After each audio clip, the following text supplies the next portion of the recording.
The American M1 Abrams main battle tank is a revolutionary design.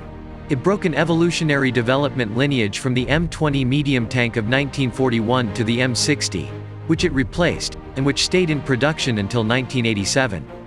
The M1 remains the only main battle tank in the inventories of the U.S. Army and the U.S. Marine Corps, with years of service to come, while no replacement has been procured. It is believed that the M1 will easily serve for more than 50 years in the U.S. alone. The U.S. retains about 6,000 M1s, while almost 2,000 are in use with the armies of other countries including Australia, Egypt, Iraq, Kuwait, and Saudi Arabia. Find the link below and buy the book now.